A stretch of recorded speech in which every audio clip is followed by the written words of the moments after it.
Tuntun kami selalu, bimbing kami selalu di dalam Roh Kudus. Agar kami tidak jalan di dalam kedagingan, tapi dalam tuntunan Tuhan. Pakai kami. Hidup kami di tangan-Mu Tuhan Yesus. Pakailah gereja-Mu di akhir zaman ini untuk mendatangkan lebih dari sekedar kebaikan. Namun kerajaan, melainkan kerajaan Tuhan, biar datang lewat pekerjaan kami, keluarga kami, kesaksian hidup kami sehari-hari. Lewat gedung kami, program kami, lewat anak cucu kami, lewat perkataan, pikiran, perbuatan kami. Kami mengundang hadirat-Mu. Tuhan, umat-Mu datang untuk menyembah-Mu dalam roh dan kebenaran, bukan main agama-agamaan. Karena itu kami butuh Tuhan, kami butuh roti sorgawi. Beri kami rema yang tepat waktu dan tepat guna. Ya, rema yang tepat waktu dan tepat guna. Timely words. Firman yang untuk saat ini, yang Tuhan sedang sekarang katakan pada kami. Berikan pada kami. Urapi hamba-Mu, urapi kami semua. Dalam nama Yesus. Haleluya. Amin. Puji Tuhan. Shalom. Silakan duduk kembali. Kalau kita lihat kanan kiri masih ada tempat-tempat kosong karena banyak jemaat yang tercegat di jalan-jalan tidak bisa datang kemari. Ada pawai Surabaya. Kalau Anda bisa di sini juga semua karena anugerah. Doa, kita berdoa agar saya berdoa agar semua jemaat yang nggak bisa datang, yang sekarang live streaming atau datang ntar sore, supaya Tuhan tetap berkati. Tidak ada jarak di dalam hadirat Tuhan. Kasih tepuk tangan untuk setiap orang yang berusaha datang gak bisa ke sini sekarang live streaming. God bless you, ya. Dan sebelumnya saya mau ucapkan terima kasih atas mewakili seluruh gereja Mawar Sharon. Bukan Tuhan tentunya, Tuhan tidak terima kasih atas pemberian kita karena semua yang kita berikan dari Tuhan juga. Tapi terima kasih untuk pengorbanan jemaat pada hari Jumat Agung kemarin. Pemberian Anda dan persembahan Anda sudah mulai dipakai untuk memulai pembangunan kita. Ya, praise the Lord, puji Tuhan. Ini adalah hari terakhir saya secara pribadi berkhotbah di GMS Cempaka. Minggu depan saya di Surabaya, tapi saya khotbah di AOG dan di satelit-satelit. Nah, bagi saya, perasaan saya bercampur aduk. Bahagia namun sedih, tapi lebih senang sih, terus terang. Saya lebih banyak senangnya, karena saya tahu Tuhan sudah move on. Ada sesuatu yang lebih besar, lebih tinggi yang Tuhan sediakan. Amin. Masih ada 1-2 acara lagi yang belum selesai, masih di Cempaka sini selain hari Minggu depan. Jangan lupa Sabtunya, Anda yang punya anak-anak kecil usia Eagle Kids, SD, sekolah dasar, elementary, atau ponakan atau siapa teman Anda yang punya anak umur sekian, please cepat diregisterkan. Cepat didaftar. Hari Sabtu nanti saya akan di sini mengajar dari pukul 10 sampai setengah 3, break di tengah. Anak-anak kecil sekolah dasar elementary akan menerima pewahyuan firman. Bible study. Saya akan ajarkan kepada mereka gimana caranya mereka berdiri tegas berkata tidak ketika teman-temannya rame-rame buka pornografi.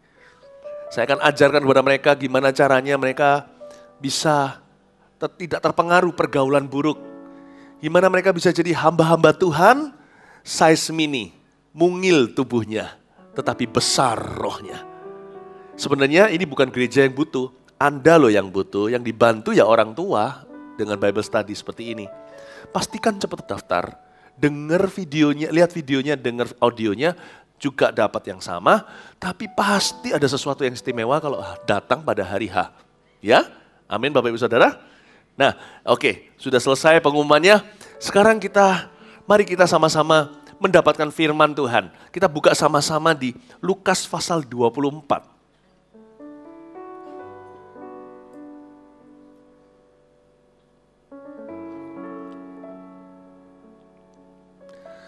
Lukas 24. Judulnya Kebangkitan Yesus. Nah, kita akan melihat lewat cerita ini, saya kasih bocoran lebih dulu. Bahwa Tuhan itu pagi hari Minggu itu sudah pindah, dia nggak ada di sana. Tuhan sudah pindah Mereka masih cari Tuhan di kuburan. Kasih judul khotbah saya hari ini, Move On. Move on itu apa ya bahasa Indonesianya ya? Kalau ada orang yang melulu cerita apa yang di belakangnya atau kesalahan orang lain, kadang-kadang kita perlu ya tepuk pundak orang itu dan berkata dalam bahasa Surabaya, wis lah. Sudahlah, udah lanjutkan hidupmu. Jangan di situ melulu. Kadang-kadang kita nggak sadar Tuhan sudah pindah loh. Ya, mari sekarang kita baca dulu ya kebangkitan Yesus. Dimulai sebenarnya dari pasal 23 ayat 56b. Itu kalau di Alkitab bahasa Indonesia kita melekat dengan ayat 1 pasal 24. Dan pada hari ini ayat 1 sampai ayat 10 saja ya. 56b pasal 23 hingga pasal 24 ayat 10 saya bacakan dulu tanpa komentar. Kebangkitan Yesus. Dan pada hari Sabat mereka beristirahat menurut hukum Taurat. Tetapi pagi-pagi benar pada hari pertama minggu itu mereka pergi ke kubur, membawa rempah-rempah yang telah disediakan mereka. Mereka mendapati batu sudah terguling dari kubur itu. Dan setelah masuk mereka tidak menemukan mayat Tuhan Yesus. Sementara mereka berdiri termangu-mangu karena hal itu, tiba-tiba ada 2 orang berdiri dekat mereka memakai pakaian yang berkilau-kilauan. Mereka sangat ketakutan dan menundukkan kepala, tetapi kedua orang itu berkata kepada mereka, "Mengapa kamu mencari Dia yang hidup di antara orang mati? Ia tidak ada di sini, Ia telah bangkit. Ingatlah apa yang dikatakannya kepada kamu ketika Ia masih di Galilea, yaitu bahwa Anak Manusia harus diserahkan ke tangan orang-orang berdosa dan disalibkan, dan akan bangkit pada hari yang ketiga." Maka teringatlah mereka akan perkataan Yesus itu. Dan setelah mereka kembali dari kubur, mereka menceritakan semuanya itu kepada ke-11 murid dan kepada semua saudara yang lain. Perempuan-perempuan itu ialah Maria dari Magdala dan Yohana dan Maria ibu Yakobus dan perempuan-perempuan lain juga yang bersama-sama dengan mereka memberitahukannya kepada rasul-rasul. Doa sekali lagi, Tuhan Yesus, seperti yang kami minta tadi, timely words, kata-kata tepat guna, tepat waktu, rema dari sorga. Tapi hamba sekali lagi tergerak untuk berdoa bagi mereka yang nggak bisa hadir, padahal rindu sekali di sini, mungkin karena padatnya jalanan. Kami berdoa agar firman ini sampai ke mereka juga, mencapai hati mereka dan mencapai tujuan Allah dalam diri setiap orang yang mendengarnya. Urapi kami semua. Terima kasih untuk jemaat yang sudah berkorban beberapa minggu yang lalu. Tuhan, Engkau kenyangkan mereka dengan firman dan rencana yang baru. Dalam nama Tuhan Yesus Kristus. Haleluya. Amin. Ayat ini dimulai dengan perkataan, dan pada hari Sabat mereka beristirahat menurut hukum Taurat. Ayat itu sendiri sebelum masuk pasal 24 ayat 1, tidak bisa saya bayangkan stresnya itu seperti apa. Sabat kalau di Israel itu hari Sabtu. Itu hari ke-7, jadi mereka punya hari ke-1 bukan Senin seperti kita di Indonesia atau lumrahnya seluruh dunia. Hari pertama mereka itu hari Minggu. Sabat tuh sepi di Israel. Kayak Bali waktu nyepi. Bahkan naik lift pun ada liftnya Sabat, jangan masuk. Gak perlu dipencet itu. Dia naik setiap level, jadi seorang Yahudi tidak perlu bekerja, gak perlu angkat tangan, lalu tekan tombol. Sepi semua. Belum lagi saat itu stres sekali. Yesus mati.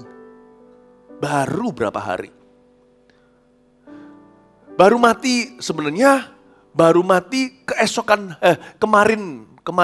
hari kemarin 1 hari sebelumnya pada hari Jumat Agung itu Yesus meninggal dunia. Harapan mereka pudar dan punah. Dia yang disangka mereka bisa membebaskan mereka dari cengkraman Roma, memberi makan orang dari 5 roti dan 2 ikan. 5.000 plus 15.000 wanita dan anak-anak, 20.000 semuanya. Dia yang menyembuhkan orang maut pun tidak bisa mengekangnya, sakit penyakit pergi, orang mati pun dibangkitkannya. Mati begitu saja. Bayangkan kalau Anda punya seorang yang Anda kagumi, seorang politikus, olahragawan, pendeta bahkan, pemimpin rohani, gagah perkasa, tiba-tiba sekarat di depan Anda. Sekaratnya tidak biasa-biasa, ditelanjangi, dihajar, dipukul, diludahi, dipaku, nggak bisa kemana-mana. Mati berdarah-darah. Hancur pasti hati Anda, mimpi Anda. Dia yang Anda idolakan begitu aja dikalahkan. Saya bayangkan, satu ayat ini aja belum masuk pasal 24. Saya merasakan depresif sekali suasana saat itu. Nggak terhingga tak terkatakan depresi situasinya pada hari Sabat itu. Bapak Ibu Saudara, sekalipun Sabat itu diakhiri hari Sabtu malam, waktu matahari terbenam, lalu mulai rame lagi jalan-jalan, aktivitas kembali pulih, semua orang kembali bekerja, kembali makan, setiap orang mulai melakukan kesibukannya, tapi tidak demikian dengan para rasul, murid-murid Yesus, dan wanita-wanita yang melayani dia selama hidupnya di Galilea. Mereka masih tetap kusyuk di dalam problema mereka. Memang ada cerita di ayat yang pertama, pasal 24, pagi-pagi benar pada hari pertama minggu itu. Mereka pergi ke kubur, membawa rempah-rempah yang telah disediakan mereka. Ada 3 wanita tepatnya, dan perempuan-perempuan lain yang tidak disebut namanya, bawa rempah-rempah. Bagi mereka bukan berarti bawa rempah-rempah mereka sudah keluar dari masalah. Mereka hanya ingin menghibur dirinya gitu. Mereka datang mau rempah-rempahi mayat Yesus. Mereka merasa, mungkin kalau aku tidak bisa keluar dari problema ini, mungkin saya bisa hibur diri. Dengan secara ilustrasi, mencoba untuk membuat bau mayat jadi lebih dapat ditanggung, lebih dapat ditoleransi. Kebanyakan kita tidak pernah move on dari masalah kita. Kita hanya bisa cari penghiburan dari masalah itu. Ya, mungkin Tuhan punya tujuan ini, tujuan itu. Tapi pikiran kita tertuju ke masalah itu. Move on itu juga harus dari masalah, saudara. Jangan pernah rempah-rempahi masalah Anda. Mencoba membuat sesuatu yang busuk jadi wangi, cobalah. Kalau ada ikan busuk, coba semprot wangi-wangian di ruangan. Percuma, wangi dan bau jadi satu, tambah nek saudaraku. Move on. Move on. Yesus tidak mati, dia sudah bangkit. Lanjutkan, hidup harus berlanjut. Apa yang terjadi di belakang bisa jadi pelajaran, saya mengerti. Apa yang sudah kita alami bisa menjadi kuliah yang berharga, saya tahu. Tapi jangan pikiran dan hati kita itu kecantol di sana. Apalagi kita coba untuk rempah-rempahi mayat-mayat kita. Gak usah. If you really want to do you a favor, kalau Anda sungguh-sungguh mau melakukan sesuatu bagi dirimu yang berguna hari ini, move on from your problem. Lanjutkan hidup dari permasalahanmu. Saya nggak berkata move on atau lanjutkan dari hutang piutangmu. Kalau Anda masih hutang sama orang, jangan berkata move on. Enak aja, bayar ya. Tapi kalau orang berhutang sama Anda, atau Anda pernah dirugikan atau apa, kalau Anda bisa dapatkan secara profesional, semua secara legal, silakan. Kalau Anda bisa, move on. Jangan diungkit pun percuma, nggak usah dirempah-rempah. Nggak perlu saudara. Stresnya tuh loh luar biasa.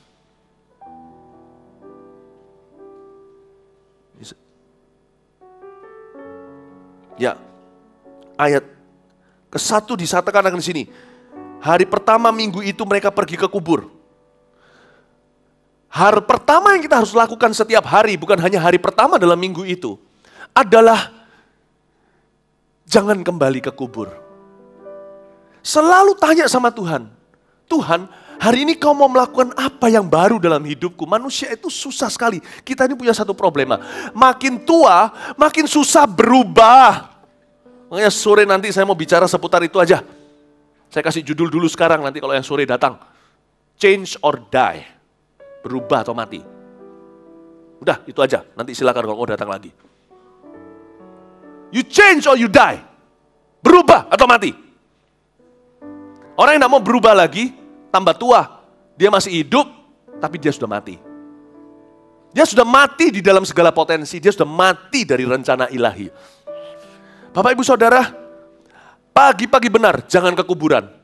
Pagi-pagi benar, langsung cari Tuhan. Rencana baru apa yang Tuhan sudah sediakan. Tapi move on, lanjutkan bukan hanya dari masalah, tapi juga dari glory, dari kemenangan. Jangan kita kesaksian hidup kita hanya seputar apa yang terjadi 10 tahun, 20 tahun lalu. Masa Tuhan itu begitu pelit dan begitu miskin, tidak punya kesaksian baru dalam hidupmu? Kalau engkau menyembah Allah yang hidup, ikuti Yesus. Dulu sekali ada papan tulisan di sini, we are on the move. Jadi gereja ini selalu pindah, itulah maksudnya. We are on the move itu kan kita selalu bergerak sama Tuhan. Karena kita bukan menyembah patung, kita bukan menyembah sebuah filosofi, sebuah teori. Dia senantiasa bergerak. Ikuti dia, tabut perjanjian sesungguhnya. We are on the move. Saya yakin kalau kita menyembah Allah yang hidup, banyak perkara baru yang Tuhan sediakan. Namun saya tunjukkan mengapa orang mengikuti Yesus. Kita semua di sini punya sejarah di masa lalu. Masa lalu kita indah. Jangan pernah salah sangka, jangan salah mengerti pengajaran saya. Saya tidak berkata nggak perlu kesaksian yang dulu. Perlu. Tapi jangan itu saja seolah-olah stoknya sudah nggak ada. Tuhan tidak tertarik kita hanya ceritakan apa yang pernah terjadi. Tuhan lebih tertarik kalau Anda haus untuk sesuatu yang baru terjadi. Katakan amin. Nah, kita lompat sekarang di ayat yang ke-10. Saya tunjukkan 3 wanita yang datang mau rempah-rempah Yesus. Itu ada ceritanya kenapa mereka ikut Yesus. Lihat loh ya, ternyata Alkitab gak anti loh kesaksian lama. Alkitab malah justru memuliakannya. Tetapi sayangnya ketiga wanita ini hanya ikut Yesus sampai satu titik saja. Dia nggak bisa ikut Yesus lagi dari Jumat Agung seterusnya. Untungnya Tuhan berbaik hati mengubah hati mereka. Percuma kalau kita ikut Yesus hingga hari ini saja, lalu besok kita berhenti ikut Yesus. Percuma. Nggak peduli betapa mulianya kesaksian perubahan hidup Anda dan keluarga Anda. Kalau Anda ikut Yesus hanya hingga hari ini, besok Anda berubah setia, tak ada guna. Sebentar lagi kita bangun. Ini 2 minggu terakhir, minggu depan masih ada acara Sabtu Bible Study Eagle Kids bersama dengan saya. Minggunya masih ada kebaktian sekali lagi. Kalau Anda ikut gereja Mawar Sharon, jangan fanatik gedungnya. Anda mesti fanatik visinya. Kalau visi ini membawa kita pindah bersama kita. Yuk. Jangan ikut sampai Cempaka. Ketika Cempaka dirobohkan 2 minggu kemudian, Anda jangan tercecer, tercerai-berai kemana-mana. Hanya karena apa? Hanya karena macetnya katanya. Hanya karena tempat baru, karena kita tambah tua kan tambah gak suka tempat baru. Restoran ya itu-itu. Coba nggak percaya, menunya juga itu-itu. Ya atau enggak?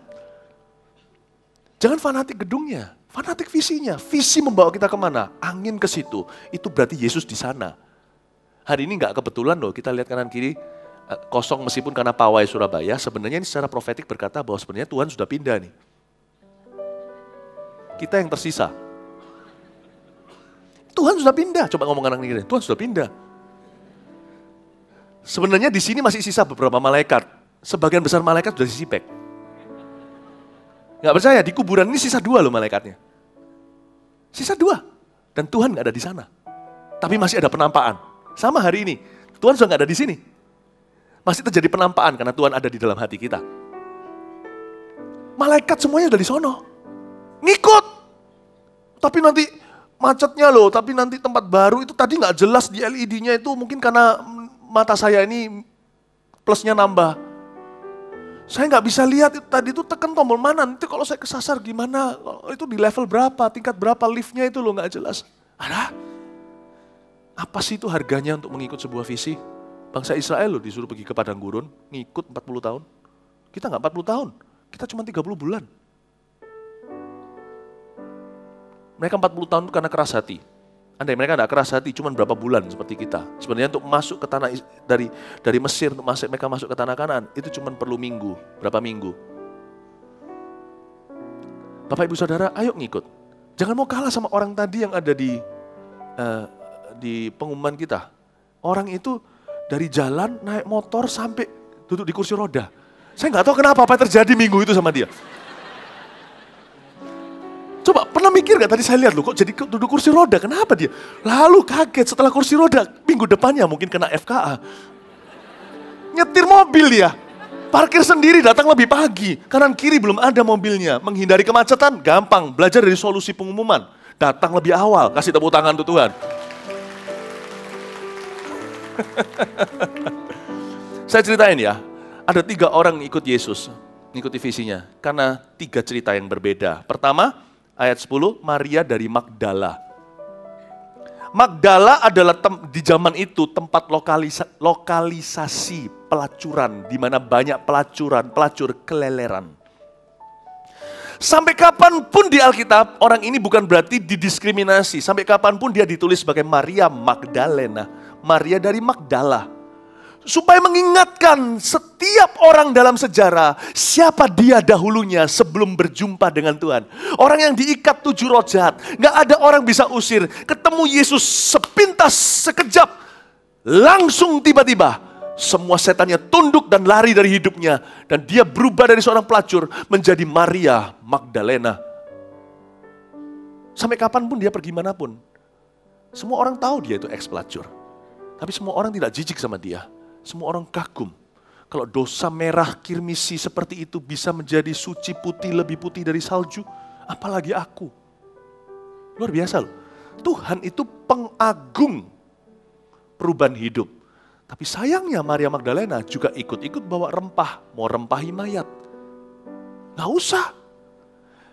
Andai kata loh ya, andai kata mereka ingat apa yang Tuhan katakan. Andai kata mereka sungguh-sungguh bukan cuma mendengar, tapi mendengarkan. Tahu mendengar? Anda bisa dengar khotbah, tidak terjadi apa-apa kalau cuma mendengar. Kalau mendengarkan baru terjadi sesuatu. Sama dengan kalau di mall, Anda mendengar sebuah lagu. Masuk telinga kanan, keluar telinga kiri, Anda bisa nikmati, tapi Anda tidak tahu. Pernah nggak kita dari kecil dengar sebuah lagu pop contohnya. Kita bisa samar-samar kata-katanya itu, tapi kalau suruh nyanyi nggak bisa. Karena kita tidak pernah sungguh-sungguh menghafalkan. Andai kata Maria Magdalena itu mendengarkan Kristus, dia tidak akan ikut Yesus sampai Jumat Agung. Dia pasti ikut Yesus seterusnya, tapi untungnya dia bisa ikut Yesus lagi setelah Yesus tegur dia. Coba lihat ayat 8 dulu, lompat. Ayat 10-nya berhenti di Maria Magdala. Maka teringatlah mereka akan perkataan Yesus itu. Wow, this is beautiful. Maka teringatlah mereka akan perkataan Yesus itu. Jadi sebenarnya Anda bisa cinta Tuhan, Anda bisa mengasihi pribadinya, namun melupakan perkataannya. Maria Magdalena itu cinta Tuhan. Ini Maria ini luar biasa. Saya tunjukkan cintanya. Cintanya itu tidak ada apa-apa. Luar biasa nih orang-orang ini cintanya. Cinta Tuhan itu setengah mati. Sebelum kita lanjutkan ke orang kedua, kita sekarang lompat lihat lagi ke ayat yang kedua, ke ayat yang pertama. Ayat pertama 24 ayat 1. Apa-apa ya, lompat-lompat ya. Saya ajak Anda untuk koneksikan ayat-ayat. Tetapi pagi-pagi benar, pada hari pertama minggu itu, mereka pergi ke kubur. Membawa rempah-rempah yang telah disediakan mereka. Mereka mendapati batu sudah terguling dari kubur itu. Dan setelah masuk, mereka tidak menemukan mayat Tuhan Yesus. Siapa bilang Maria Magdalena dan Yohana dan Maria ibu Yakobus dan perempuan-perempuan tidak cinta sama Tuhan? Cinta. Cinta mereka inspirasi segala generasi. Kok bisa? Ini tipe orang-orang yang tetap datang ke kelas sekalipun gurunya mati. Mereka kan tidak tahu Yesus bangkit karena mereka kan tidak mengingat perkataannya. Jadi dari sini kita tahu yang namanya passion atau gairah. Nggak cukup kita itu mengasihi Tuhan itu hanya dengan segenap hati. Tapi juga harus dengan segenap pikiran dan perbuatan. Mereka adalah orang-orang, apalagi perempuan, luar biasa kalau cinta itu dengan passionate atau dengan gairah. Perasaan mereka sudah untuk Tuhan. Ini orang-orang, dedikasinya, devotion mereka, komitmen mereka kepada Kristus yang dikira, Kristus yang mati, paling tidak mereka kira Kristus mati, melebihi kita, komitmen kita kepada Kristus yang hidup. Ini orang-orang, perempuan ini sudah tahu loh, Yesus yang menjadi harapan mereka itu sudah pudar, udah meninggal. Yang bisa bangkitkan orang, ubah air menjadi anggur itu sekarang bahkan tidak bisa merempahi tubuhnya sendiri yang semakin busuk. Menurut pikiran mereka, Yesus segera busuk Karena di dalam benak mereka, Yesus mati. Mereka tidak ingat Yesus berkata, dia akan bangkit. Mereka tidak masukkan dalam benak. Jadi dalam pikiran mereka masih bercokol. Informasi yang salah, atau keyakinan yang salah bahwa Tuhan mereka meninggal dunia. Tapi perhatikan cintanya. How they love Jesus. Andai setiap orang Kristen mencintai Tuhan, 1/10 Maria Magdalena mencintai Tuhannya. Pindah tempat aja ada yang gak mau ikut kok. Ini orang tetap datang, ini tipe jemaat yang tetap datang ke gereja sekalipun gak ada ibadah. Dia datang ke kuburan itu kepada Yesus yang gak bisa berkhotbah. Yang gak bisa mengajar lagi berbahagialah. Atau mengucapkan sabda di atas gunung sana. Mereka datang pada seorang Yesus yang tidak bisa menjawab doa mereka. Malah mereka yang harus menjawab doanya dia. Merempah-rempahi tubuhnya. Sekarang brandnya orang Kristen hari ini apa? Kalau tidak dijawab doanya kecewa sama Tuhan. Hatinya tawar. Gak percaya sama Tuhan. Ini orang di benaknya, Yesus sudah Tuhannya tidak bisa jawab doa apa-apa. Dia tetap datang menyembah. Hebat gak cintanya? Seperti yang saya katakan tadi. Murid yang tetap datang ke kelas, sekalipun guru, kepala sekolah semua mati. Jemaat yang tetap datang ke kebaktian, sekalipun gak ada yang khotbah, gak ada yang pimpin pujian, gak ada asyir segala, gak ada ibadah, tetap datang. Ini orang yang namanya cinta gak bisa melebihi ini, sudah jedok ke ceiling atau ke plafon-plafon sorga. Luar biasa. Orang yang mengasihi Tuhan tanpa pamrih ya mereka ini. Tuhan udah gak bisa berbuat apa-apa. Tidak bisa jawab doa mereka, tidak bisa berkati mereka, tidak bisa bela mereka, tidak bisa bangunkan Lazarus. Udah nggak bisa sembuhkan yang kusta. Udah nggak bisa tunjukkan jalan ke sorga. Dia sendiri sekarang di mana? Mereka juga nggak tahu dia sudah kemana. Dia sudah meninggal dunia, tetap datang, tetap menyembah, tetap layani Tuhan, tetap membawa persembahan. Beranikah kita tetap membawa persembahan? Kalau kita tahu uang kita 1 peser pun tidak akan dikembalikan oleh Tuhan. Belajar dari Maria Magdalena. Dia lakukan itu. Dia beli rempah-rempah. Pagi-pagi persiapkan beberapa wanita. Datang ke sana dalam bahaya. Perempuan pergi sendiri pagi buta. Itu zaman bukan emansipasi wanita. Di situ ada tentara Romawi tidak takut untuk diperkosa. Ini. Namun demikian, mereka gagal mengikut Yesus. Sampai malaikat berbicara kepada mereka. Can you imagine? Sebesar-besar kasih-Mu, Anda juga harus nangkap visinya Tuhan. Anda bisa mengasihi, kita bisa mengasihi pribadinya, namun melupakan perkataannya. Sehebat-hebat cintamu, tetap perlu untuk tahu, mengapa Tuhan berbuat ini, berbuat itu di hidupmu. Sepenuh apapun wajahmu dengan air mata, dengan tangan terharu ke atas menghadap sorga, tetap Anda harus tahu mengapa Tuhan buat kita hari ini membangun, mengapa Tuhan membuat kita sekarang keluar ke Sipek, kenapa kita akan kembali 30 bulan ke sini, harus mengerti. Yang penting pokoknya komitmen ikut Yesus bukan fanatik gedungnya, tapi fanatik visi. Maria Magdalena, siapa yang bisa melebihi kasihnya? Dia pun gagal untuk mengerti rencana Tuhan. Enggak hanya itu, coba.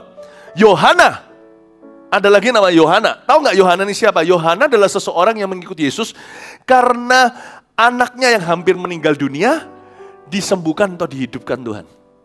Ini orang yang mengikut Tuhan dengan kesaksian, dia kamsya mengalami sebuah mujizat untuk keluarga. Ada di antara kita kan gitu kan? Ayo dulu berkata, kenapa hari ini beribadah melayani di sini? Dulu anakku itu sudah setengah mati lah hidupnya. Paling enggak kalau dia enggak setengah mati, mamanya udah setengah mati punya anak kayak gitu. Ya kan? Atau anaknya sakit, disembuhkan Tuhan. Ada ceritanya, luar biasa. Yohana pun gagal mengikut Tuhan hari Sabtu itu. Satu lagi. Maria ibu Yakobus. Ini tipe orang yang melayani Tuhan, bukan dia sendiri mempersembahkan diri saja. Dia saking kamsya atau terima kasih dan berterima kasih bersyukurnya sama Tuhan Yesus, dia bahkan serahkan anaknya, bukan bayi yang diserahkan di gereja 1 bulan atau berapa bulan, tapi dia serahkan putranya Yakobus untuk layani Yesus. Hari ini masih ada orang-orang seperti itu. Dalam hidup saya juga ada kok. Mama-mama yang serahkan putra-putranya ke saya. Tolong ya, Pastor Philip, tolong didik anak saya. Nih, biar jadi companion. Nih, biar ikut mission trip. Nih, biar ikut dalam programnya Pastor Philip. Bisa ikut dalam visinya dan sebagainya. Ada orang-orang seperti itu. Mula-mula anaknya diubah. Setelah anaknya berubah, mama papanya pun ikut. Dalam hal ini, mamanya yang ikut. Mamanya ikut melayani, lihat anaknya berubah. Mamanya pun kecantol dengan visinya Tuhan Yesus. Ada loh di sini. Saya tahu beberapa jemaat, saya bisa tunjuk sekarang kalau saya mau. Dia pun gagal. Ikut rencana Tuhan, ikut pindahannya Tuhan, dia gagal. Ini saya ngomong gini itu bukan demi supaya jemaat kita tetap banyak, bukan. Tapi tongkat dan gada penggembalaan itu harus menggembalakan Anda melalui sungai Yordan dan Laut Merah. Transisi itu bisa mulia, bisa bahaya, tergantung pengertian kita. Anda tahu nggak yang membuat kita beda hari ini domba-domba Tuhan dengan wildebeest? Kalau Anda lihat di dalam film dokumentasi hewan, Discovery, National Geographic, Animal Planet contohnya. Wildebeest itu loh, yang hewan-hewan yang suka nyebrang, transmigrasi puluhan ribu, lalu menyeberang sungai. Tapi buaya-buaya sudah siap untuk makanan-makanan yang bebas biaya hari itu. Kali ini, makanan-makanan itu menyerahkan diri sampai ke pintu mereka. Bedanya apa? Mereka tidak punya gembala. Mereka terjang serobot, seruduk-serudukan, saling jatuh dari tebing, terluka kaki, dan yang lemah dicaplok buaya. Yang nanti naik ke atas daratan dalam keadaan berdarah-darah disikat singa. Tapi tongkat dan gada Tuhan akan menyertai kita berjalan dalam jalan-jalannya sampai tujuan, sampai ke rumah Bapa suatu hari. Tujuannya bukan membangun. Agenda apapun yang sifatnya building, dekorasi, semuanya hanya luaran. Ini hanyalah ujian atau alasan. Tujuan utamanya adalah memporak-porandakan rasa amanmu. Tujuan utamanya untuk meningkatkan kerohanianmu, untuk lebih bergantung dengan gembala agungmu. Itu tujuannya. Saya harus bisa menerjemahkan apa yang terjadi. Saya lebih tertarik dengan kerohanian jemaat daripada sekedar bangunan yang tidak akan kita bawa suatu hari ke sorga. Ini semuanya adalah sebuah season atau sebuah musim untuk kita move on unto the greater things. In our lives, bukan di gedung itu, ini adalah sebuah musim untuk kita lanjut masuk ke rencana Allah yang lebih besar di dalam diri kita. Bukan apa yang di luar bangunan contohnya.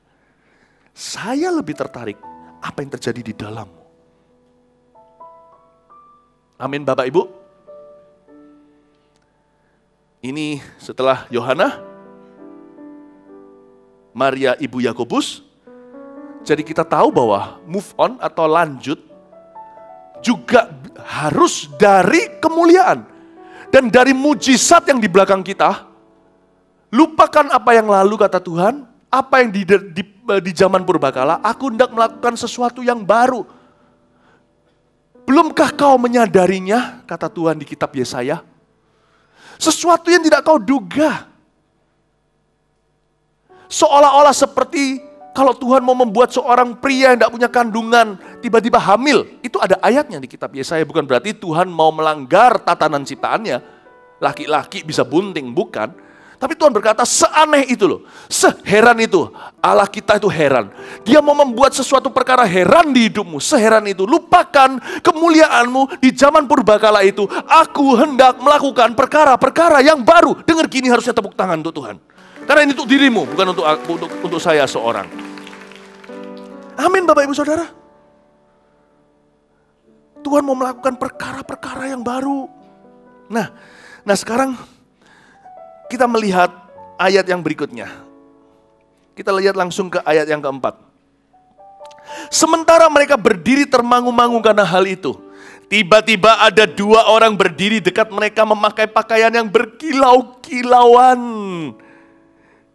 Di dalam kitab Injil yang lainnya dijelaskan bahkan lokasi posisi mereka, berdiri atau duduk. Malaikat yang satu duduk di pinggir kanan, yaitu persis di tempat tadinya meletakkan kepala Yesus. Dan satunya lagi di sisi kiri, ujung satunya tempat mereka meletakkan kaki Yesus. Siapa yang meletakkan di sana? Yusuf dari Arimatea beserta dengan Nikodemus. Kanan dan kiri. Kalau kita lihat malaikat satu di kanan, satu di kiri, lalu ini tubuh Kristus berbaring di sini, saya kok ingat tabut perjanjian ya? Anda tahu nggak tabut perjanjian, the Ark of the Covenant, yang isinya mana? Bukankah Kristus berkata, akulah mana? Akulah roti turun dari sorga. Isinya juga 10 perintah Allah, dia berkata, akulah penggenapan hukum Taurat, aku bukan meniadakannya, aku menggenapinya. Supaya barang siapa percaya, hidup dengan hukum yang lebih tinggi, yaitu kasih. Tunas, tongkat Harun yang berbunga, yang bertunas, bukankah Kristus otoritas? Dalam nama Yesus, setan pun tunduk, penyakit pun lenyap. Saya jadi ingat ya, tabut perjanjian itu hilang kan di perjanjian lama. Setelah zaman Eli semuanya itu terus nggak ada. Setelah itu zamannya Daud segalanya itu nanti setelah itu udah nggak ada tabut perjanjian, nggak hilang. Tabut perjanjian yang terbuat dari kayu itu biarin hilang. Tapi yang terbuat dari darah dan daging Yesus Kristus, dialah tabut sesungguhnya. Waktu saya baca ayat ini, tiba-tiba ada 2 orang berdiri dekat mereka, memakai pakaian yang begitu berkilau-kilauan. Bahkan di author atau penulis kitab Lukas, seorang dokter, tidak bisa menjelaskan bleach atau pemutih mana yang bisa putihkan baju seperti itu. Karena baju 2 orang yang duduk di satu sisi kepala, satu sisi kaki, dan berdiri bicara kepada 3 wanita dan perempuan yang lain yang tanpa disebut namanya itu, memakai pakaian yang dibuat bukan oleh tailor dunia. Mereka melihat sesuatu yang celestial, melihat sesuatu yang heavenly, yang surgawi. Waktu saya baca ayat ini, Anda bisa baca lalu berlalu saja. Tidak pernah Alkitab bagi saya hanya lalu lintas, saya lalui, saya lintasi. Waktu saya baca ayat ini, saya jadi ingat Yesuslah tabut perjanjian itu. Dan kalau Yesus bergerak, saudara, bergerak sama dia. Waktu Yesus bawa saya ke Myanmar, saya gerak sama dia. Karena saya tahu di mana dia berada, disitulah berkatku ada. Waktu dia berkata kepada saya tahun 2011, dia berkata berhenti ke Taiwan. Saya berhenti ke sana karena sudah kayunya masih ada di situ pelayananku. Tapi kalau Yesus berkata itu sudah bukan momenmu, itu bukan lagi timingku. Saya berhenti ke situ. Saya taat. Yang saya ikuti itu bukan Taiwan, yang saya ikuti itu bukan Myanmar. Yang saya ikut itu adalah kehendak Tuhan atau tuntunan pimpinannya, tongkat dan gada. Di mana gembala agungku di situ, aku harus berada di sana. Di sanalah berkat saya. Setelah saya berhenti ke Taiwan, Tuhan buka China. Tahun 2011, seterusnya. You want to follow Christ. Follow His leading, ikuti tuntunannya. Ikuti tongkat penggembalaannya. Gadanya, ikuti prophetic direction atau ikuti arah, jangan arah angin timur, barat, utara, selatan, Tuhan tidak ada di sana. Ikuti arah Roh Kudus, angin tidak tahu kemana bertiup, kemana dia pergi. Kau ikuti Roh Kudus, tidak akan pernah salah. Follow. Dan jangan ikut Tuhan setengah hari, 1 hari, 1 minggu. Atau cuma 3,5 tahun saja, ikuti dia. Jangan hanya dulu aku pernah mengikut dia, sekarang pun juga. Terus ikuti dia seumur hidupmu. Amin Bapak Ibu. Terus ikuti. Saya waktu lihat ini, wow, ini tabut perjanjian. Iya ya. Tuhan akan memberiku remah, memberiku firman yang tak terduga, tuntunan yang tepat waktu, tepat guna. Dialah mana. Dan saya merasa mananya Gereja Mawar Sharon lain dengan mananya GPDI. Mananya Gereja Mawar Sharon lain dengan mananya Bethany. Mananya Gereja Mawar Sharon beda dengan mananya gereja-gereja lain. Kalau logosnya sama, logos itu Alkitab. Ku tak pandang kau dari gereja mana, asal kau berdiri atas firman-Nya, podo, sama. Mananya lain. Tidak sama musimnya. This is our season. Ikuti Tuhan. Follow Christ. Yang saya peduli bukan jumlah jemaat. Karena saya percaya kalau ada satu kursi kosong, lihat nanti akan terisi dengan 10 orang. I'm a great believer in my God. Saya adalah seorang yang sangat percaya kepada Tuhan saya. Tapi saya tidak mau Anda kehilangan sebuah musim berharga di dalam perjalanan Anda sesungguhnya. Ladies and gentlemen, Bapak, Ibu, Saudara sekalian, inilah MSJ sesungguhnya, My Spiritual Journey sesungguhnya. Bukan yang di kelas, tapi yang dalam gerakan Tuhan. Amin. Ayo, tanya kanan kirinya, sudah ikut MSJ? Bukan yang program di bawah yang edukasi, tapi yang Gereja Mawar Sharon secara semua. Katakan kanan kirinya, ayo kita semua ikut MSJ, My Spiritual Journey, atau perjalanan rohaniku. Katakan kanan kirinya, kita terus mengikut Tuhan. Amin. Nah, dari sini kita tahu bahwa Tuhan itu terus bergerak. Kita lihat sekarang ayat 5. Mereka sangat ketakutan dan menundukkan kepala. Tetapi kedua orang itu berkata kepada mereka, luar biasa. Mengapa kamu mencari dia yang hidup di antara orang mati? Dimulai dari ini dulu. Kedua orang itu berkata kepada mereka. Kedua orang itu berkata kepada mereka, tahukah Anda bahwa sorga itu bisa komunikasi sama dunia? Ini banyak orang gak ngerti. Makanya orang pergi ke ahli nujum itu gak perlu. Orang mau pergi cari-cari, lihat-lihat bintang, bintang gak bicara sama kita. Pergi ke horoskop segalanya percuma. Heaven has been communicating with earth. Sorga sudah selalu berkomunikasi dengan dunia. Ibrani 1 berkata, pada dulu Tuhan bicara hanya dengan nabi-nabi melulu. Sekarang terutama dia bicara lewat anaknya, Yesus Kristus. Dan sekarang sorga itu selalu komunikasi dengan kita. Dan tahu nggak? Tuhan itu bisa bicara bahasa kita. Kepada orang Jawa, Tuhan bisa bahasa Jawa. Pada waktu saya kenal Tuhan, terima Tuhan 25 tahun yang lalu, waktu saya mengalami sebuah perjumpaan dengan Tuhan itu. Dia bicara kepada saya dalam bahasa Inggris. Waktu itu bahasa Indonesia saya malah kurang bagus. Saya ini bahasa Indonesia cuman SD, itu pun tidak komplit di Indonesia, SMP 1, SD pun mulai kelas 2. Jadi bahasa Indonesia saya, hari ini kalau Anda ngomong banyak sama saya, Anda baru akan ketahuan beberapa bahasa saya itu lucu didengar. Seperti yang kemarin dulu saya bilang wangsit itu.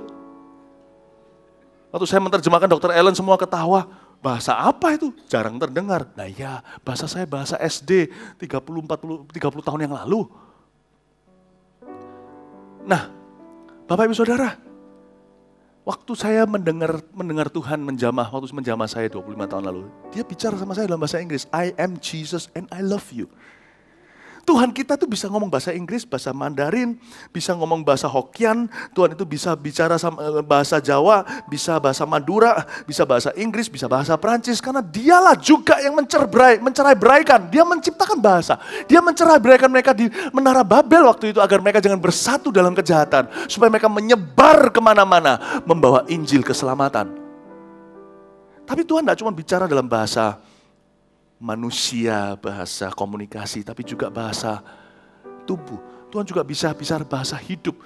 Bagi orang-orang di sini yang merasa, Tuhan masa bisa mengerti saya ya? Saya ini kerjaannya adalah petani, Tuhan ngerti karena dia adalah benih. Bagi orang-orang di sini yang berkata, aku ini buka bakery, masa Tuhan ngerti? Pendeta pun tidak bisa kalau mengadakan bisnis breakthrough for dimensi di BDI, di Bukit Doa Immanuel contohnya, masa bisa? Apakah kalau saya datang ke seminar itu yang diadakan Gereja Mawar Sharon, apakah saya akan dapat berkat, dapat solusi, dapat pencerahan, dapat advis yang kena? Yang diundang juga katakan waktu itu kemarin dari Astra, mengerti apa tentang kendaraan, ngerti apa tentang roti. Tenang aja, yang disampaikan ya materinya pendeta yang mempersiapkannya. Tetapi firman yang dibagikan pasti kena ke semua. Mau tahu kenapa? Sekalipun Anda buka bakery, ingatlah bahwa Yesus adalah roti yang turun dari sorga.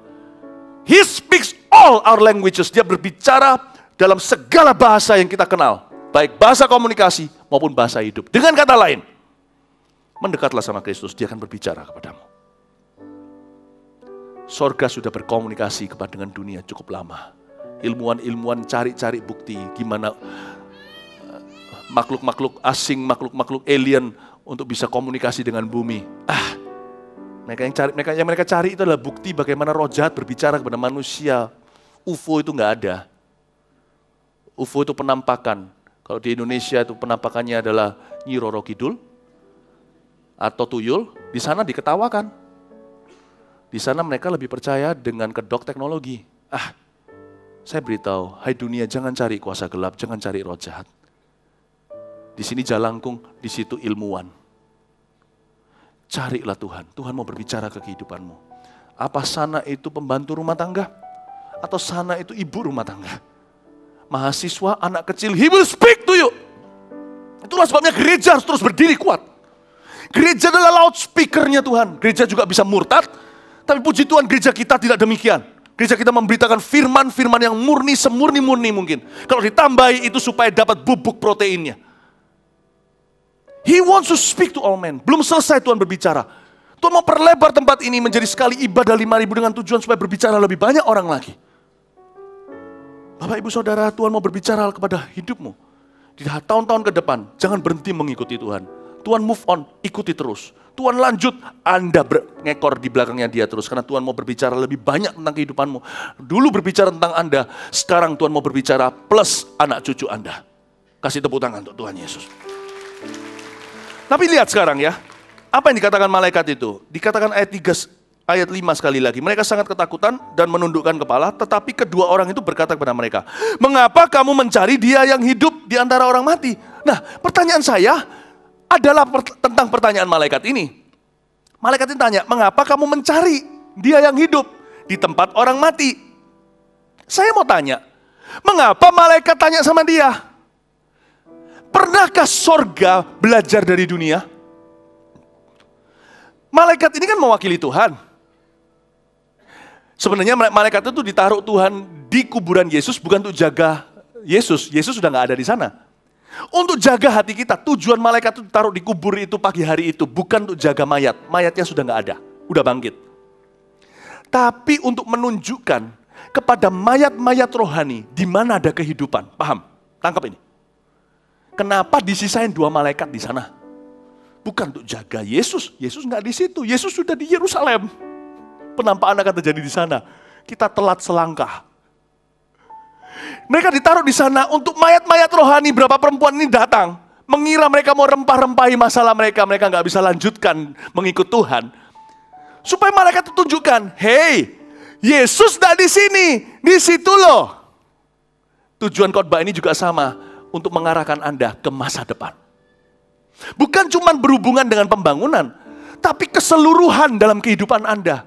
Bagi orang-orang yang suka menoleh ke belakang, ingat kata-kata Paulus, lupakan yang lalu, aku mengarah kepada tujuan, dengan mata tertuju pada Kristus untuk mengejar perkara-perkara sorgawi berikutnya, menuju ke mahkota yaitu panggilan sorgawiku di dalam Tuhan. Ini tujuan khotbah ini. Dulu malaikat bersayap, sekarang malaikatnya nggak bersayap. Saya beritahu kepada Anda, di mana ada kehidupan? Di depan. Kalau Anda mau mengalami kehidupan, mengalami berkat Tuhan, lalu Anda harus jalan dengan Yesus ke depan. Tidak boleh menoleh ke belakang. Tujuan malaikat ditaruh di kuburan adalah untuk menunjukkan kepada perempuan-perempuan ini, Yesus sekarang sudah pindah kemana. Tujuan dari khotbah saya sekarang adalah untuk menunjukkan Yesus sudah ada di masa depanmu. Berikan tepuk tangan untuk Tuhan Yesus. Dan Yesus ada di depan masa depan, sudah berada di masa depannya gereja Mawar Sharon juga. Ya, nah kita sekarang lihat pertanyaan ini. Waktu ada pertanyaan seperti ini, saya bertanya, emangnya kalau yang sorgawi, when the heavenly ask the earthly, ketika yang sorgawi tanya kepada yang duniawi, emangnya demi dapat informasi? Sedangkan Alkitab berkata, siapa bisa menasihati Tuhan? Tuhan itu tahu segala sesuatu. Tahu nggak bahwa Tuhan itu sudah tahu akhir sesuatu ketika kita baru memulainya. Makanya namanya Alfa bukan dan Omega.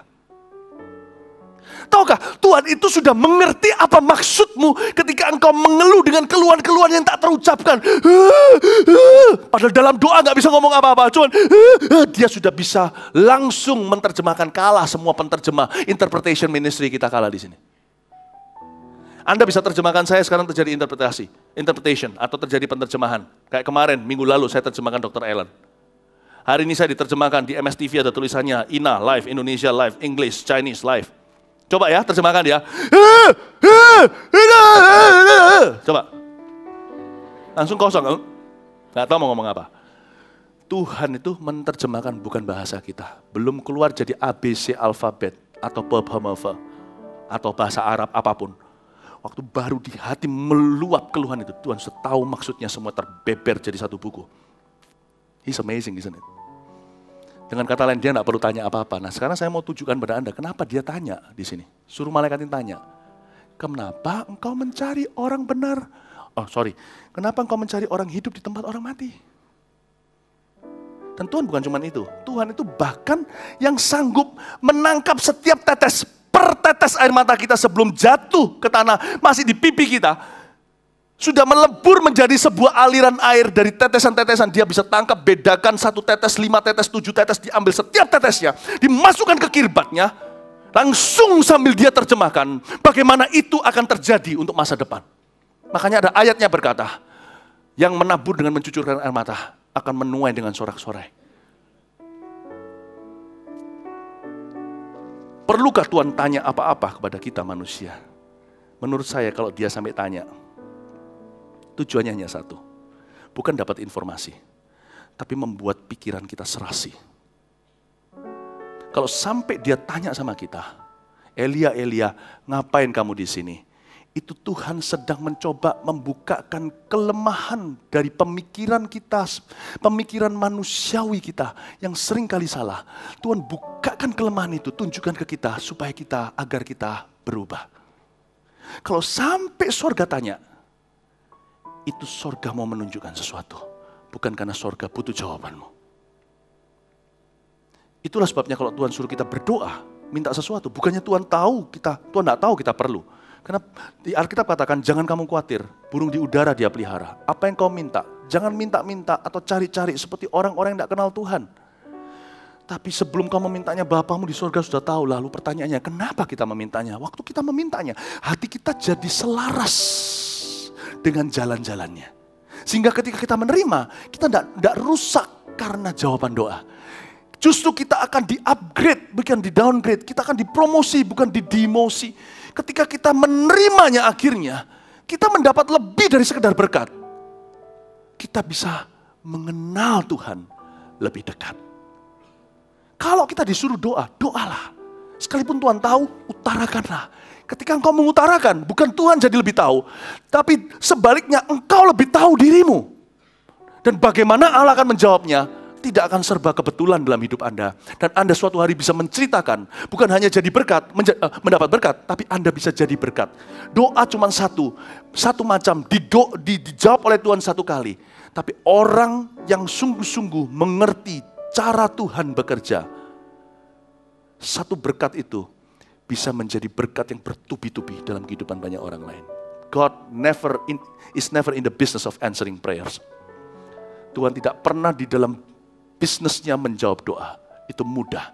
Tuhan di dalam bisnisnya mengubah dan membawa dalam kemuliaan mereka yang berdoa. Bukan hanya menjawab doanya, membawa mereka pada kemuliaan. Lalu kalau surga tanya sama kita, mungkinkah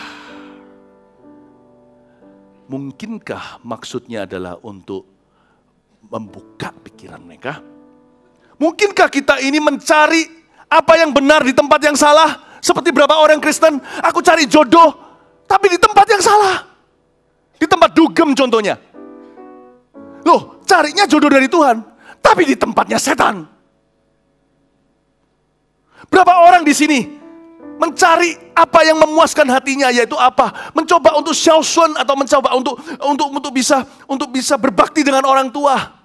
Tapi carinya di kuburan dengan menyembah berhala. Dengan menyembah orang-orang yang mati yang tidak menciptakanmu, bahkan tidak menciptakan dirinya. Saya ngerti maksud hati Anda. Adalah syausun sama orang tua. Untuk bisa tunduk, untuk bisa berbakti sama orang tua. Please bedakan. Yang mana manusia, yang mana Allah. Supaya Anda bisa memperlakukan manusia dengan mulia. Jangan perlakukan dia sebagai Allah. Do not pray to the dead. Jangan berdoa kepada yang mati. Anda mungkin mencari yang benar. Karena patuhilah orang tua itu ada dalam firman Tuhan. 10 perintah Allah itu perintah kelima. Malah satu-satunya perintah di dalam 10 loh. 2 loh batu 10 perintah Allah itu yang datang dengan janji. Kalau orang tidak patuhi, maka orang itu akan pendek umurnya. Tuhan berkata, patuhi, hormati orang tuamu agar lanjut umurmu di bumi. Tapi caranya salah, bro. Tapi tempatnya salah, AI susu. Itu yang maksudnya kalau sorga sampai tanya, mengapa kamu cari kebenaran di tempat yang salah? Kenapa kamu cari apa yang dari Tuhan di tempat yang bukan? Kenapa kamu cari dia yang hidup di antara orang mati? Bapak, Ibu, Saudara, kadang-kadang maksud hati kita mulia seperti Yohana dan Maria. Tapi pengetahuan kita tidak ada di mana mendapatkannya. Itulah sebabnya diperlukan juga pengertian untuk mengikut Tuhan. Gimana caranya? Oh, sedikit tambahan vitamin saja. Saya selalu sarankan jemaat, tapi ini udah lewat untuk tahun depan. Kalau Anda memang mau ke kuburan, nyekar contohnya. Waktu camping boleh, bukan karena kepercayaan, tapi karena lagi rame kuburan didatangi semua orang. Jadi Anda tidak sendiri dan bahaya dirampok gitulah. Bawa kembang nggak apa-apa, meskipun kembang tidak akan efek kepada yang meninggal dunia. Supaya bisa indah, Anda datang cari tukang kebunnya, tukang ininya, tukang makamnya, pastikan semua baik, terpelihara semuanya. Nggak perlu berdoa di sana, nggak perlu menyembah, nggak perlu berdoa di sana. Lihat aja di sana, pastikan semua terpelihara. Nggak usah lama-lama juga, toh beliau sudah tidak ada di sana. Tulangnya pun sudah tidak ada, badannya pun sudah tidak ada, sudah bersatu dengan debu kembali menjadi debu. Tanah kembali menjadi tanah. Lalu ajak seluruh keluarga atau keluarga besar makan di dekat sana. Makan, bukan di kuburannya, pergi ke restoran. Waktu makan, setelah doa makan, cerita. Dulu mendiang papa itu ajari apa. Dalam sweet memory, dalam memori indah. Saling cerita kebaikannya apa. Apa yang telah diteladankan, apa yang diturunkan. Jangan cerita yang buruk, cerita yang baik. Sehingga anak cucu mendengar. Sehingga legendanya tetap hidup di dalam memori mereka. Itu cara lebih berkenan. Ya kan? Nah, saya ajarkan di sini. Ketika Tuhan tanyakan, mengapa kamu mencari dia yang hidup di antara orang mati? Karena manusia itu punya sebuah kebiasaan. Kebiasaan manusia kalau mencari sesuatu itu selalu di tempat terakhir dia lihat. Handphoneku mana? Kan paling sering itu ya. Lu, kunci, handphoneku mana? Handphone. Lalu dia cari lagi, kembali lagi ke kebaktian. Terpaksa dia kebaktian berikutnya. Duduk di kafling yang sama, cari di mana.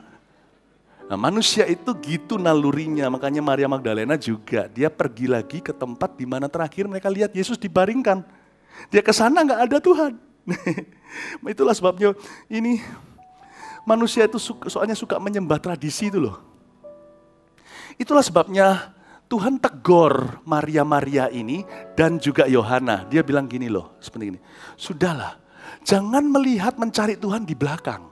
Cari Tuhan itu di depan. Manusia nalurinya begitu. Tapi manusia roh tidak boleh mengikuti tradisi itu. Itulah sebabnya problema yang terjadi di antara orang Kristen juga sama. Melulu bicara tentang apa yang masa lalu. Cerita gimana dia dulu dipakai sama Tuhan Yesus. Gimana dia diberkati Tuhan dulu. Yesus sudah tidak ada di situ. Jangan cari Tuhan di belakangmu. Carilah Tuhan sekarang agar dia memberkatimu lagi di depanmu. Carilah Tuhan sekarang pemakaiannya agar engkau dipakai Tuhan di masa depanmu, bukan di belakangmu. Yang dulu ya sudah, puji Tuhan. Yang depan ini cari Tuhan, belakang puji Tuhan, depan cari Tuhan. Belakang puji Tuhan, depan kejar Tuhan. Belakang puji Tuhan, depan ikut Tuhan. Jangan bicara yang di belakang terus, karena manusia selalu mencoba mencari terakhir kalinya di mana. Jangan begitu kalau ikut Tuhan, itu bukan iman. Jangan sembah tradisi. Ini waktunya Tuhan membawa sebuah shift, sebuah pergeseran di dalam hidupmu. Lupakan dengan kata-kata ini lagi. Jangan pernah muncul di mulut orang percaya. Ya, memang inilah aku. Mau apa? Ya inilah saya. Aha. Orang yang ngomong gitu sembah tradisi. Sebab Tuhan mau melakukan perkara baru. Tuhan sudah pindah. Ya memang ini saya. Enggak. Tuhan mau mengubah Anda. Kalau mau ikut Tuhan itu enggak boleh lihat ke belakang. Ya demikianlah aku dari dulu. Aku masih seperti dahulu. Lalu jangan ikut Kristus. Siapa Tuhanmu? Kalau Tuhanmu, engkau tidak akan bisa menjadi seperti dahulu. Sebab Tuhan mau melakukan perkara-perkara yang baru.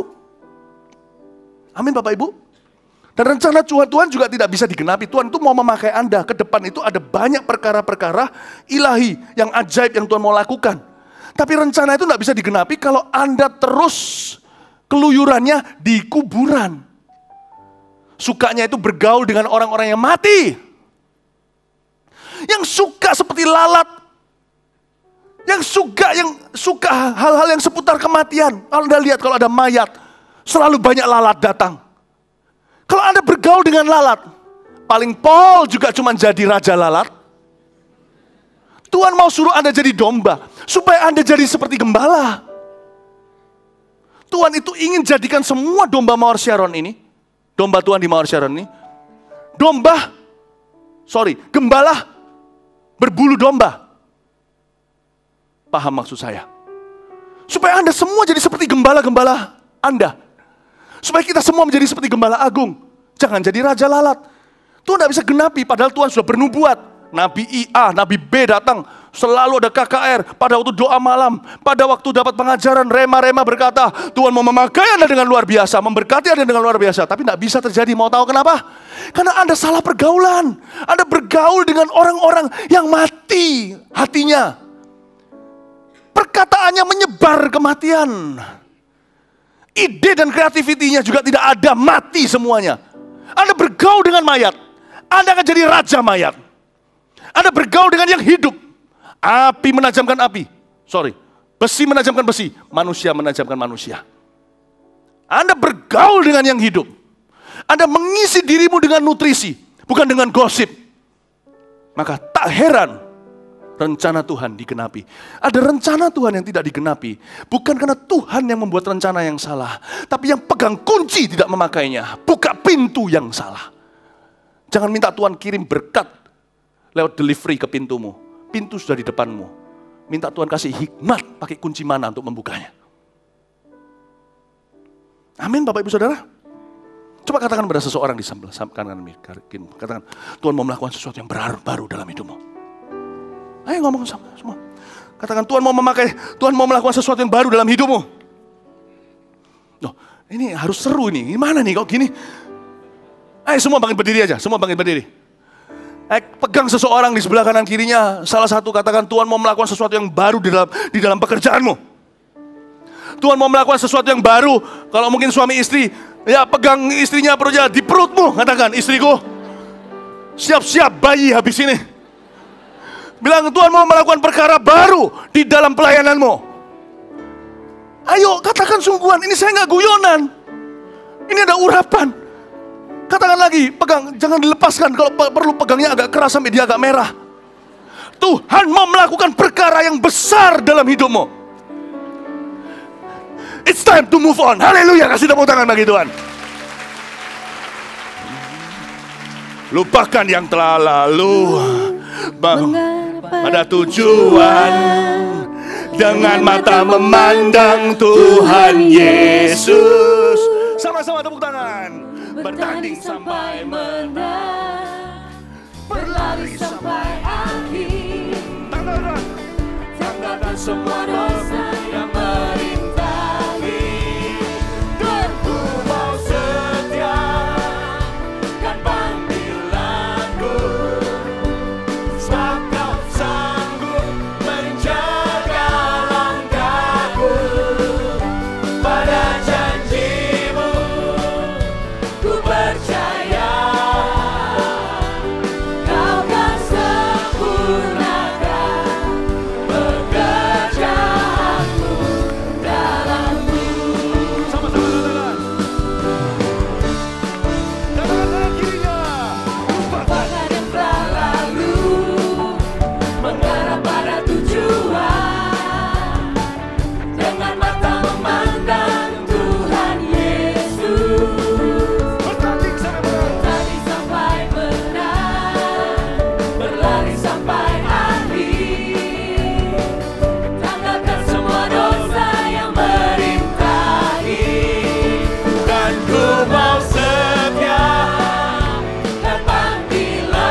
Tinggalkan semua dosa yang merintangi.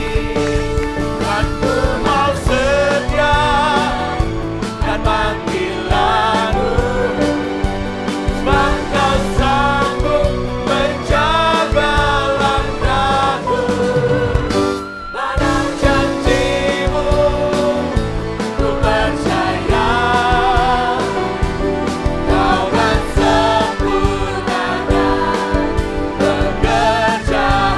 Bukan setia, setia dan panggilanmu, sebab kau sanggup menjaga langkahku.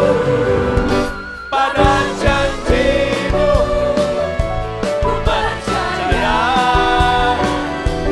kau kan sempurnakan pekerjaanmu dalamku.